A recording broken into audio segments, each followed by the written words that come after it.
New year సంబరాలు తెలంగాణలో అంబరాన్ని అంటినాయి. అదే టైంలో గవర్నమెంట్ రెండు చేతుల సంపాదించింది. నిన్ననే మనం అనుకున్నాం కదా, రెండు చేతుల సంపాదించడానికి స్కెచ్ చేసింది అని చెప్పి. వాస్తవానికి అదే జరిగింది. అధికారిక లెక్కల ప్రకారం కేవలం డిసెంబర్ 31 ఒక్కరోజు రాత్రిలోనే 1000 కోట్ల రూపాయల విలువైన మద్యం అమ్ముడు పోయింది తెలంగాణ వ్యాప్తంగా. అంతేకాదు, డిసెంబర్ 31 కంటే ముందు వారం రోజుల్లో 350 కోట్ల రూపాయల మద్యం అమ్ముడైంది. మొత్తం ఈ వీక్ అంతా కలిస్తే 1350 కోట్ల రూపాయల మద్యాన్ని జనం దాగిర్రు. ఇంకో దిక్కు తాగి రోడ్ల మీదకి వచ్చిన వాళ్ళని ఫైన్లతో సావదొబ్బిరు పోలీసులు. ఒక్క హైదరాబాద్ పోలీస్ కమిషనరేట్ పరిధిలోనే 1198 డ్రంక్ అండ్ డ్రైవ్ కేసులు నమోదైనట్టు కొన్ని పేపర్లలో వచ్చింది.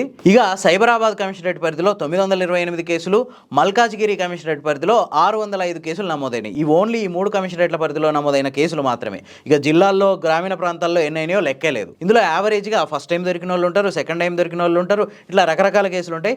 యావరేజ్గా ఫస్ట్ టైం దొరికిన వాళ్ళదే లెక్క పెడతాం. ఒక్కొక్క కేసుకి 2500 రూపాయల ఫైన్ గవర్నమెంట్కి చేరుతుంది. ఈ లెక్కన 2731 కేసులు అంటే 70 లక్షల రూపాయల ఫైన్లని గవర్నమెంట్ వసూలు చేయనుంది.